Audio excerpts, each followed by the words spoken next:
श्रीमन नारायण नारायण हरि हरि श्रीमन नारायण नारायण हरि। गुरु बृहस्पति देव की जय। आज गुरुवार है, गुरु बृहस्पति देव जी का दिन है। बिना गुरु ज्ञान अधूरा है।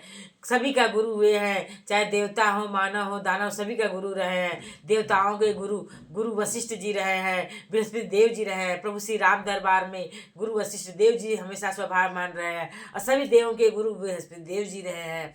और मानव जगत में जान ही रहे हैं, भौतिक युग में विद्यालय में गुरु जी जो है गुरु दीक्षा देते हैं, ज्ञान देते हैं। और गुरुकुल जो चलता है उसका तो अलग ही महिमा है। श्रीमन नारायण नारायण हरि। गुरु बृहस्पति देव की महिमा अपार है, श्रीमन नारायण प्रभु की महिमा अपार है। आज एकादशी भी है। एकादशी में मुच्छदा एकादशी है। मैं मुच्छदा एकादशी, उत्पन्ना एकादशी से पाठ करूंगी। देवउठनी एकादशी के बाद व्रत तो मैं थी, लेकिन किसी कारणवश उत्पन्ना एकादशी का पाठ नहीं कर पाई थी, इसलिए मैं एकादशी उत्पन्ना से मैं मुच्छदा एकादशी तक पाठ करूंगी। श्रीमन नारायण नारायण हरि। तुलसा महारानी नमो नमः। श्री हरि की पटरानी नमो नमः। एकादशी व्रत महात्म कथा। श्री सूत जी महाराज शौनक इत्यादि 88 सहस्र ऋषियों से बोले, हे ऋषियों, एक वर्ष में 12 महीने होते हैं और एक महीने में 2 एकादशी होती है। इस प्रकार एक वर्ष में 24 एकादशी होती है। जिस वर्ष लौंद यानी अधिक मास पड़ता है उस वर्ष 2 एकादशी बढ़ जाती है। इस प्रकार कुल 26 एकादशी होती है, जिनके नाम निम्नवत है, निम्नलिखित है। उत्पन्ना एकादशी पहला जो है, प्रबोधनी एकादशी के बाद सबसे पहली एकादशी उत्पन्ना एकादशी है। फिर मुच्छदा एकादशी, सफला एकादशी, पुत्रदा एकादशी, षटतिला एकादशी, जया एकादशी, विजया एकादशी, आमली एकादशी, पाप मोचनी एकादशी, कामदा एकादशी, बरुथनी एकादशी, मोहिनी एकादशी, अपरा एकादशी, निर्जला एकादशी, योगिनी एकादशी, देवसैनी एकादशी, कामदा एकादशी, पुत्रदा एकादशी, अजा एकादशी, परिवर्तनी एकादशी, इंदिरा एकादशी, पासा कुशा एकादशी, रमा एकादशी, देवोत्थानी प्रबोधनी एकादशी। उसके बाद पुनः फिर पुत्रदा एकादशी। कुल जो है 24 एकादशी है। लौंद 2 अधिक मास में अधिक 26 एकादशी। और लौंद मास अधिक मास की 2 एकादशियों का नाम है क्रमानुसार पद्मिनी और परमा एकादशी। पद्मिनी एकादशी, परमा एकादशी अधिक मास की। ये सब एकादशी यथा नाम तथा गुण वाली हैं। इन एकादशियों के नाम तथा गुण उनके व्रत की कथा सुनने से मालूम होगा। इन एकादशियों का व्रत जो मनुष्य शास्त्रानुसार करते हैं उन्हें उसी तरह के फल की प्राप्ति होती है। श्रीमन नारायण नारायण हरि। तुलसा महारानी नमो नमः। श्री हरि की पटनाई नमो। अथ पुत्रदा एकादशी। एक समय नैमिष्य हराण्य क्षेत्र में श्री सूत जी ने ब्राह्मणों से कहा, हे ब्राह्मणों, इस एकादशी की महात्म को विधि सहित भगवान श्री कृष्ण ने कहा था। जिस प्रकार व्रत की उत्पत्ति को प्रेमी जन प्रेम पूर्वक सुनते हैं, इस लोक में अनेकों सुखों को भोग कर अंत में विष्णु पद को प्राप्त होते करते हैं, वही कहता हूँ। श्री सूत जी बोले, हे ब्राह्मणों, सर्वप्रथम इस एकादशी महात्म को भगवान श्री कृष्ण जी अर्जुन से कहा था, उसी के अनुसार मैं आपसे कहता हूँ। आज अर्जुन ने कहा, हे जनार्दन, इस एकादशी व्रत का क्या महात्म्य है? इस व्रत के करने से क्या पुण्य मिलता है और इसकी विधि क्या है? कृपा करके मुझे कहिए। श्री कृष्ण भगवान ने ऐसा सुनकर कहा, हे अर्जुन, हेमंत ऋतु के मार्गशीर्ष महीने में कृष्ण व शुक्ल पक्ष की एकादशी का व्रत सबसे पहले करना चाहिए। दशमी की संध्या को दातुन करनी चाहिए और रात्रि में भोजन नहीं करना चाहिए। संकल्प नियम के अनुसार एकादशी को सुबह कार्य करना चाहिए। संकल्प पूर्वक नदी, सरोवर, बावड़ी, कुआं आदि में से किसी में दोपहर को स्नान करना चाहिए। शरीर पर मिट्टी का चंदन स्नान करने के पहले लगाना चाहिए। चंदन लगाने का मंत्र इस प्रकार है, अश्वक्रांति, रथाक्रांति, विष्णुक्रांति, वसुंधरे, जध्रितापि, बराहणे, कृष्णेन सता बाहुना, मृतके हर में पापम यन्यमा पूर्व संचितम त्वाहित पापेन गच्छामि परमागतिम। स्नान करने के पश्चात व्रत करने वाले को पापी, चोर, पाखंडी, दूसरों की बुराई करने वाले, पर स्त्री गमन करने वाले, दुराचारी, दूसरे के धन को चुराने वाले, मंदिरों में चोरी करने वाले, इन सब मनुष्यों से बात नहीं करनी चाहिए। यदि इनसे अनजाने में बात हो जाए तो इस पाप को दूर करने के लिए सूर्य नारायण के दर्शन करने चाहिए। भगवान का पूजन स्नान के बाद धूप दीप नैवेद्य से करना चाहिए। दिन दान रात्रि को करना चाहिए। ये सत्कर्म भक्ति पूर्वक करने चाहिए। निद्रा और स्त्री प्रसंग उस रात्रि को त्याग देना चाहिए। एकादशी के दिन एवं स्त्री को भजन सत्संग आदि शुभ कर्मों में व्यतीत करनी चाहिए। उस दिन श्रद्धा पूर्वक ब्राह्मणों को दक्षिणा देनी चाहिए और अशुभ कर्मों के लिए उनसे क्षमा मांगनी चाहिए। शुक्ल पक्ष एवं कृष्ण पक्ष की दोनों एकादशियों को धार्मिक जनों को एक साथ समझना चाहिए। उनमें भेद मानना उचित नहीं है। जो मनुष्य ऊपर लिखे विधि के अनुसार एकादशी का व्रत करते हैं, शंखोद्धार तीर्थ में स्नान एवं दर्शन करने से उनके जो पुण्य मिलता है वह एकादशी व्रत के पुण्य 16वें भाग के बराबर भी नहीं है। व्यतीत योग में, संक्रांति में तथा चंद्र सूर्य ग्रहण में दान देने वाले या जो मनुष्य कुरुक्षेत्र में स्नान करने से प्राप्त होता है, मनुष्य को एकादशी का व्रत करने से वही पुण्य मिलता है। जो पुण्य अश्वमेघ यज्ञ करने से प्राप्त होता है उसके 100 गुना पुण्य एकादशी को उपवास करने से मिलता है। 60 वर्ष तक 1000 तपस्वियों को भोजन करने से जो फल मिलता है इस एकादशी के व्रत व फल प्राप्त होने से होता है। वेद पाठी ब्राह्मण को 1000 गौदान देने से जो पुण्य मिलता है उसे 10 गुना अधिक पुण्य एकादशी का व्रत करने से मिलता है। जो पुण्य 10 श्रेष्ठ ब्राह्मणों को भोजन कराने से मिलता है वह एकादशी के पुण्य के 10वें भाग के बराबर होता है। जो पुण्य 10 उत्तम ब्राह्मणों को भोजन कराने से मिलता है उतना ही पुण्य एक ब्रह्मचारी को भोजन कराने से होता है। इस पुण्य से 1000 गुना पुण्य कन्या और भूमि दान करने से प्राप्त होता है। कन्या और भूमि दान के पुण्य से 10 गुना पुण्य विद्यादान से होता है। विद्यावान से 10 गुना पुण्य भूखे को भोजन कराने से होता है। अन्नदान के बराबर दूसरा पुण्य संसार में कोई नहीं है। इस दान से स्वर्गीय पितृ तृप्त हो जाते हैं। इस दान का महात्म देवता भी वर्णन नहीं कर सकते हैं। एक बार भोजन कराने के बराबर निर्जल व्रत करने का आधा फल होता है। उपरोक्त कोई सा एक व्रत जरूर करना चाहिए। एकादशी का व्रत करने पर ही यज्ञ दान तप आदि मिल जाते हैं, अन्यथा नहीं। अतः एकादशी का व्रत अवश्य करना चाहिए। इस व्रत में शंख से जल नहीं पीना चाहिए। एकादशी के व्रत में मछली सुअर तथा अन्न वर्जित है।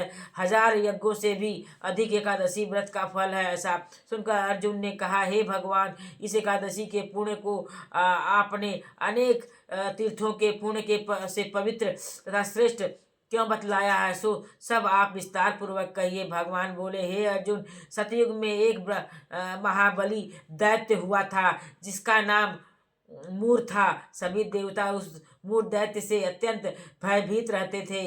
उस दैत्य ने इंद्र आदि देवताओं को जीतकर उन्हें पच्युत कर दिया। तब महादेव जी से देवेंद्र ने प्रार्थना की, शिव शंकर, इस समय हम सब लोग मूर दैत्य के अत्याचारों से अपना जीवन मृत्युलोक में व्यतीत कर रहे हैं। अन्य देवताओं की दशा का तो मैं वर्णन ही नहीं कर सकता। कृपा कर आप इस महान दुख को से छूटने का उपाय बताइए। महादेव जी बोले, हे देवेंद्र, आप श्री हरि विष्णु भगवान के पास जाइए। इंद्र तथा अन्य देवता महादेव जी की वचनों को सुनकर क्षीर सागर में जहाँ पर कि भगवान विष्णु से शया पर शयन कर रहे थे गए और भगवान को शयन करते देख देवताओं सहित इंद्र ने उनकी स्तुति की। हे देवादिदेव, देवताओं द्वारा स्तुति करने योग्य आप को बारंबार प्रणाम। हे मधुसूदन, हे दैत्यों के संहारक, आप हमारी रक्षा करें। हे जगन्नाथ, समस्त देव दैत्यों से भयभीत होकर आप इस शरण में आए हैं। इस संसार के पालनकर्ता आप ही हैं। सबके माता पिता आप ही हैं। आप ही जगत की उत्पत्ति, पालन और संहार करते हो। देवताओं की सहायता और शांति प्रदान करने वाले आप ही हो। आकाश और पाताल भी आप ही हो। सारा संसार का उपहार आप ही करते हो, उपकार आप ही करते हो। तीनों लोकों को उत्पन्न करने वाले ब्रह्मा आप ही हैं। आप सूर्य, चंद्र, अग्नि, हव्य, रमन, मंत्र, यजमान, यज्ञ कर्म कर्ता एवं भोक्ता आदि आप ही हैं। आप सर्वव्यापक हैं। हे देव, आप ही शरण में आए हुए रक्षा करने वाले हैं। इस समय स्वर्ग से दैत्यों ने हमें निकाल दिया है, हम सब पृथ्वी पर विचरण कर रहे हैं। इस समय आप ही हमारे रक्षक हैं, आप ही हमारी रक्षा कीजिए, रक्षा कीजिए।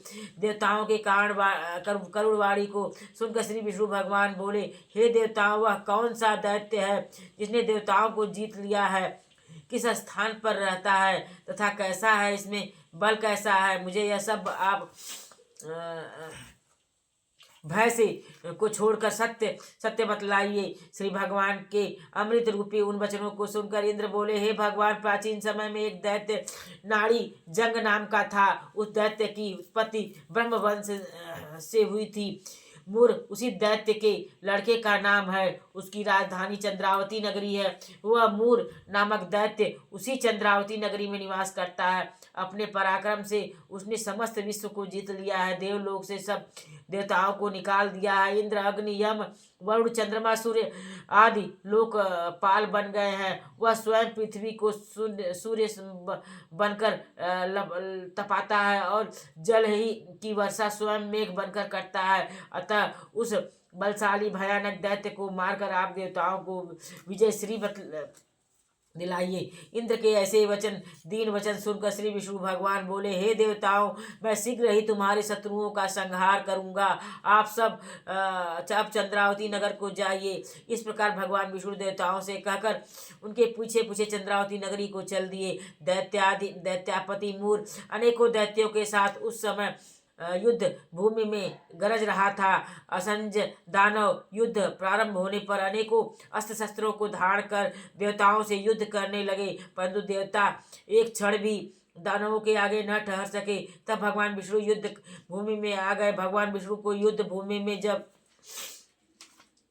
दैत्यों ने देखा तो उन पर अस्त्र शस्त्रों से प्रहार करने लगे। भगवान भी भक्त और चक्र और गदा से उन शस्त्रों को नष्ट करने लगे। इस युद्ध में सदैव के लिए अनेकों दानव सो गए, परंतु दैत्यों का राजा मूर निश्चल भाव से भगवान के साथ युद्ध करता रहा। मूर को मारने के लिए भगवान विष्णु जिस जिस शस्त्र का प्रयोग करते थे वे सब नष्ट होकर उसके तेज से उस पर पुष्प के समान गिरने लगे। भगवान विष्णु अनेकों शस्त्र अस्त्र का प्रयोग करने पर भी उसको जीत न सके तो अंत में मल्ल युद्ध करने लगे। भगवान विष्णु देवताओं के लिए सहस्र वर्षों तक उस दैत्य से युद्ध करते रहे, परंतु उस दैत्य को जीत न सके। अंत में भगवान विष्णु विश्राम करने की इच्छा से शांत होकर बद्रिकाश्रम चले गए। उस समय 48 कोस लंबी हेमवती नाम की एक द्वार वाली गुफा में शयन करने के लिए भगवान घुसे। हे अर्जुन, तब उस समय गुफा में मैंने शयन किया और मेरे पीछे पीछे वह दैत्य भी चला आया। मुझको शयन करता देखकर मारने को तैयार हो वह दैत्य सोचने लगा कि अपने चिर शत्रु को आज मारकर सदैव के लिए निष्कंटक हो जाऊंगा। उसी समय एक अत्यंत सुंदर कन्या मेरी देह से दिव्य अस्त्र शस्त्र धारण करके उत्पन्न हुई और दैत्य के सामने आकर युद्ध करने लगी। तब आश्चर्य के साथ वह दैत्य सोचने लगा कि ऐसी बलवान कन्या कहाँ से उत्पन्न हुई है। वह दैत्य लगातार इस कन्या से युद्ध करता रहा। कुछ समय बीतने पर क्रोध में आकर इस कन्या ने उस दैत्य के अस्त्र शस्त्रों को टुकड़े टुकड़े कर दिया। उसका रथ उस कन्या ने तोड़ दिया। वह दैत्य महान क्रोध करके उससे मल्ल युद्ध करने लगा। उसको धक्का मारकर कन्या ने मूर्छित कर दिया। जब दैत्य मूर्छा से जागा तो उसका सिर उस कन्या ने काट लिया और सिर कटते ही वह दैत्य पृथ्वी पर गिर गया और मृत्यु को प्राप्त हुआ। ऐसे देखकर अन्य समस्त दानव भी पाताल लोक चले गए।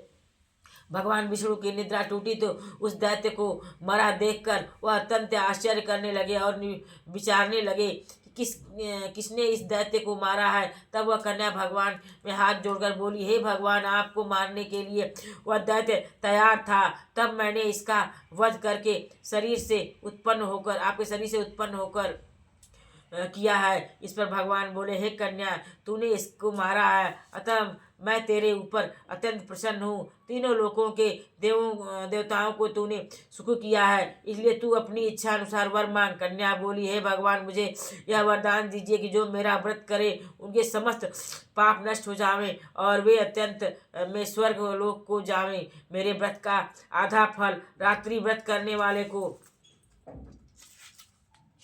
और आधा एक समय भोजन करने वाले को मिले। भक्ति पूर्वक जो मनुष्य मेरे व्रत को करे वे आपके लोक को निश्चय ही प्राप्त करे। कृपा करके ऐसी वरदान मुझे दीजिए, जो मनुष्य मेरे दिन रात्रि को एक बार भोजन करे धन धान्य से भरपूर रहे। भगवान विष्णु इस पर उस कन्या से बोले, हे कल्याणी, ऐसा ही होगा। मेरे और तेरे भक्त एक ही होंगे और अंत में संसार में प्रसिद्धि को प्राप्त करेंगे। हे कन्या, तू एकादशी को पैदा हुई है, इसलिए तेरा नाम भी एकादशी हुआ है। इस दिन जो मनुष्य तेरा व्रत करेगा उसके समस्त पाप नष्ट हो जाएंगे और अंत में मुक्ति को प्राप्त करेंगे। तू मेरे लिए अब तीज, अष्टमी, नवमी और 14 से भी अधिक प्रिय है। सब तिथियों के फल से तेरे व्रत का फल महान होता है। मेरा यह कथन सत्य है। ऐसा कहकर उसी स्थान पर भगवान अंतर्ध्यान हो गए।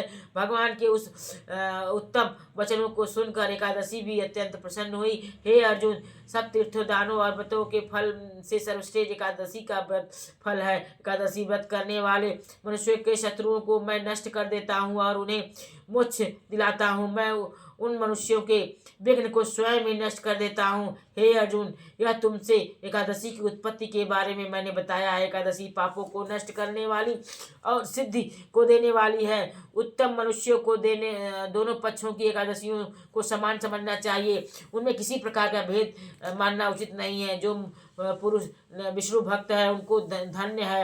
एकादशी महात्म्य को जो मनुष्य पठन श्रवण करते हैं उनको अश्वमेध यज्ञ का फल मिलता है। जो मनुष्य भक्ति पूर्वक विष्णु की कथा सुनते हैं वे विष्णु लोक को जाते हैं और करोड़ों वर्षों तक उनकी उस जगह पूजा होती है। एकादशी महात्म्य के चौथाई भाग जो मनुष्य सुनते हैं उनके ब्रह्मात्म आदि महान पाप नष्ट हो जाते हैं। संसार में विष्णु धर्म के समान कोई अन्य दूसरा धर्म नहीं है। एकादशी व्रत के समान दूसरा व्रत नहीं है। श्रीमन नारायण नारायण हरि। श्रीमन नारायण की महिमा अपार है। उत्पन्ना देवी की कैसे उत्पत्ति एकादशी के दिन होती है, यह कथा अर्जुन से श्री कृष्ण भगवान बड़े ही भाव से सुना रहे हैं। अब दूसरी एकादशी है, अथ मोक्षदा एकादशी। श्री युधिष्ठिर बोले कि हे भगवान, तीनों लोगों को स्वामी आप हैं, सबको सुख देने वाले हैं और जगत के पति भी आप ही हैं, इसलिए आपको मैं नमस्कार करता हूँ। हे देवों के देव, आप सबके हितैषी हैं, इसलिए मेरे एक संशय को कृपा कर दूर कीजिए। जो एकादशी मार्गशीर्ष मार्ग के शुक्ल पक्ष में होती है उसका क्या नाम है? उस दिन किस देवता की पूजा की जाती तथा उसकी विधि क्या है? भगवान मेरे इन प्रश्नों का विस्तार सहित उत्तर देकर मेरे संदेह को दूर कीजिए, आपकी बड़ी कृपा होगी। भगवान कृष्ण बोले, हे राजन, आपने अत्यंत उत्तम प्रश्न किया है, इसलिए आपका यह सार में फैलेगा। ध्यान पूर्वक आप सुनिए। अनेकों पाप को नष्ट करने वाली मार्गशीर्ष मास के शुक्ल पक्ष की एकादशी, यह मोक्षदा एकादशी नाम से प्रसिद्ध है। श्री दामोदर भगवान की पूजा धूप दीप नैवेद्य आदि से भक्ति पूर्वक इस दिन करनी चाहिए। हे राजन, आप एक पुराण की कथा हे राजन, मैं अब एक पुराण की कथा मैं कहता हूँ। इस एकादशी के व्रत के पुण्य के प्रभाव से नरक में गए हुए माता पिता पुत्र आदि को स्वर्ग की प्राप्ति होती है। इसकी कथा इस प्रकार है, आप ध्यान पूर्वक सुनिए। मुछदा एकादशी। बैखानस नाम का एक राजा प्राचीन गोकुल नगर में राज्य करता था। चारों वेदों के जानने वालों ब्राह्मणों इसके राज्य में रहते थे। एक दिन रात्रि को राजा ने स्वप्न में अपने पिता को नरक में पड़ा देखा। स्वप्न को देख उसने बड़ा आश्चर्य हुआ और प्रातः काल होते ही वह ब्राह्मणों के सामने अपने सब स्वप्न कथा को कहने लगा। वह बोला, हे ब्राह्मणों, मैंने अपने पिता को स्वप्न में नरक में पड़ा देखा है। उन्होंने मुझसे कहा है कि हे पुत्र, मैं अब नरक भोग रहा हूँ, यहाँ से मेरी मुक्ति करो। मैंने जब उनसे यह वचन सुनने हैं तब से मुझे अशांति मिल रही है। अब मुझे राज्य सुख ऐश्वर्य हाथी घोड़े धन स्त्री पुत्र आदि कुछ भी सुखदायक नहीं प्रतीत हो रहा है। मैं अब क्या करूं कि कहाँ जाऊं? मेरा शरीर इस दुख के कारण अग्नि के समान तप रहा है। मुझे आप लोग किसी भी प्रकार का तप दान आदि जो हो बताएं, जिससे मेरे पिताजी को मुक्ति प्राप्त हो। उस पुत्र का जीना व्यर्थ है जो अपने पिता का उद्धार न कर सके। एक उत्तम पुत्र जो कि अपने पूर्वजों तथा पिता का उद्धार करे, सहस्त्र मूर्ख पुत्रों से अच्छा है। जैसे अकेला चंद्रमा समस्त जगत में प्रकाश कर देता है, लेकिन हजारों तारे प्रकाश करने में असमर्थ होते हैं। राजा के ऐसे वचनों को सुनकर ब्राह्मण बोले, हे राजन, यहाँ से करीब ही एक पर्वत नाम के ऋषि का आश्रम है जो वर्तमान भूत भविष्य जो जानने वाले हैं, यह सब बात उनसे जाकर आप पूछ लीजिए, आपको इसकी सारी विधि बता देंगे। ऐसा सुनकर मुनि के आश्रम पर राजा गए। अनेकों शांत चित्त योगी और मुनि उस आश्रम में तपस्या कर रहे थे। चारों वेदों के ज्ञाता पर्वत मुनि उस समय दूसरे ब्रह्मा के समान बैठे थे। राजा ने जाकर उनको साष्टांग प्रणाम किया। पर्वत मुनि ने राजा से सहस्त्रोपांग कुशल क्षेम पूछी। तब राजा बोले, हे देवर्षि, मेरे राज्य में आपकी कृपा से सब कुशल है, लेकिन अकस्मात एक विघ्न आ गया है जिससे मुझे अशांति हो रही है। आप मेरे इस अशांति को कृपा कर दूर कीजिए। पर्वत मुनि ने ऐसा सुनकर एक क्षण के लिए नेत्र बंद कर लिए और भूत भविष्य को विचारने लगे। बोले, हे राजन, तुम्हारे पिता के समस्त कुकर्मों का ज्ञान मैंने योग बल के द्वारा प्राप्त कर लिया है। उन्होंने अपने पूर्व जन्म में कामातुर एक स्त्री को ऋतुदान मांगने पर भी नहीं दिया, इसलिए तुम्हारे पिता को उस पाप कर्म के फल से नरक में जाना पड़ा है। तब राजा बोला कि हे महर्षि, मेरे पिताजी के उद्धार हेतु कोई उपाय आप बतलाइए।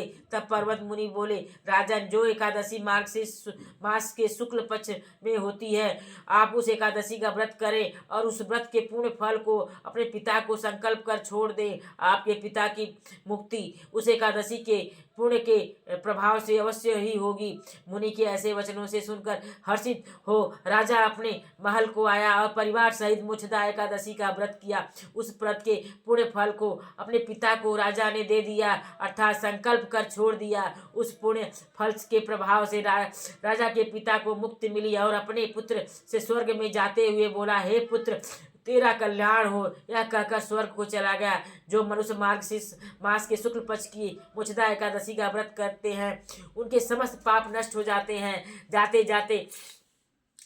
हैं। अंत में स्वर्ग लोक की प्राप्ति होती है। इस व्रत से बढ़कर दूसरा कोई व्रत मोक्ष देने वाला नहीं है। इस कथा को पढ़ने व सुनने से वाजपेयी यज्ञ का फल मिलता है। यह व्रत मोक्ष देने वाला चिंतामणि के समान है। श्रीमन नारायण नारायण हरि हरि। आपकी महिमा अपार है, आपकी लीला अपार है।